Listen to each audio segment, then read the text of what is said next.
Perfect. Thank you, Cathaoirleach, and thank you, Minister. It's hard to believe that it's actually only 9 weeks since COVID first arrived in the Republic of Ireland. To date, the focus has been on the immediate health impacts, which have been devastating for so many families. However, the impact of COVID goes far beyond the immediate health threat to physical health. It will leave a long-term scar on our society that will take time and effort to heal. One group that will find this period particularly difficult are our children and our teenagers. Unfortunately, much of the discourse around children and teens since COVID has arrived has been negative. They have been described as super spreaders, as vectors. They have been banned from shops, which makes it near impossible for lone parents to shop for food safely. And teenagers in particular have borne a considerable amount of negative commentary. But in reality, our children have done an amazing job over the last few months. Because what we have often forgotten in all this is that their world has literally been turned upside down. They can no longer hang out with their friends in school or their clubs. Many have missed out on the rites of passage that accompany their big milestones, such as moving from primary to secondary school. They've had to adjust to remote learning, which may be difficult for many and impossible for some. Their routines have been completely interrupted, impacting on children with additional needs in particular. And social distancing measures, while necessary from a health perspective, mean that many children's social skills may regress. So whilst many of our children will do okay, many others are lonely, confused, anxious.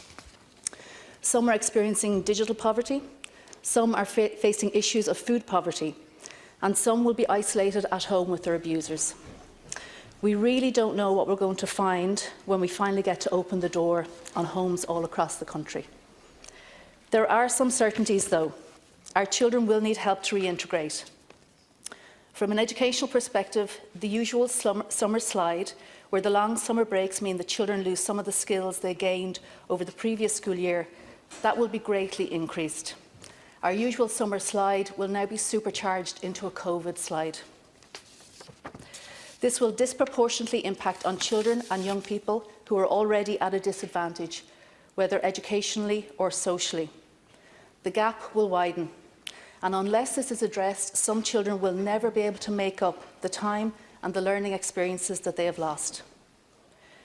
Whilst we can say that we could never have imagined the COVID crisis that has hit our shores, we will not have that excuse when it comes to protecting our most vulnerable children into the future. Minister, what we need is a cross-departmental task force that develops a transition plan specifically for children and young people. It needs to involve the Departments of Health, Education, Justice and the children's rights organisations. It needs to preempt, plan and prepare the supports that children require as we move through the next number of months. Vulnerable children and those with additional needs should be a priority, and the resources of the state should be directed at those children. For example, could our schools open for children that are currently under the care of TUSLA, or for those children that require additional educational supports, or for children of frontline healthcare workers? This has happened in other countries. Is it something that we could do here? Transition questions need to be asked and answered in a proactive manner. How will our children be reintegrated into the school community? How will we make sure that every child has access to mental health and wraparound supports if they need them? Does the curriculum need to be revised to take into account the 6-month educational gap? How do we make sure that our schools are better prepared for remote learning? How do we make sure that childcare is being provided in a safe manner that is appropriate for children and families? The Department of Children and Youth Affairs needs to be the lead agency on this transition task force. It has demonstrated that it can work successfully across multiple agencies and departments, representing the best interests of children. This is the key reason why the reported proposal by Fianna Fáil to disband the department will be such a regressive step. There needs to be a department and a minister whose sole purpose is children, that has children and young people at its heart. The Department of Children is needed now more than ever to ensure that children are protected as we move through the recovery. So, Minister, my first question to you is, will you set up a transition task force led by the Department of Children and Youth Affairs that specifically deals with children and young people, that develops a child-focused transition plan working with key agencies and ensures that our children and young adults get the supports and help they need over the coming months? My second questions relate to childcare. Our childcare sector many of whom are already operating on a knife edge, face an uncertain future. I'm aware of some providers that unfortunately have closed their doors, and this is obviously difficult for those businesses and for the families that they support. And unfortunately, it is likely that many others will follow suit, despite the best efforts of the department.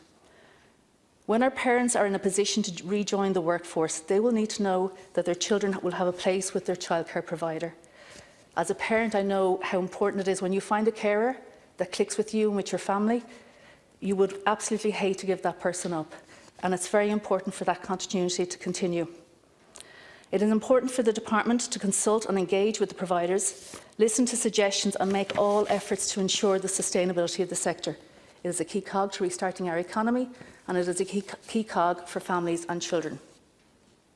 I have previously requested that the department expand the remit of the Sustainability Fund to provide additional financial support to those providers that may find that they just cannot make it through the next few months.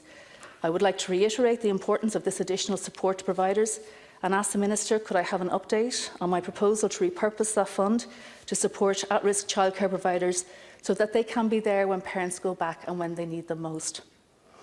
There also needs to be some clarity on the reopening of creches, and you have gone through some of that, because there is considerable confusion out there as to how this is going to happen. And also home-based childminders also seek clarity on where they fit into the phasing plans and whether there's actually an opportunity for them to maybe look after one family in particular and be that core family's provider, and whether that could help them open up earlier than in the phasing plan considered at the moment. Thank you very much. Thank you.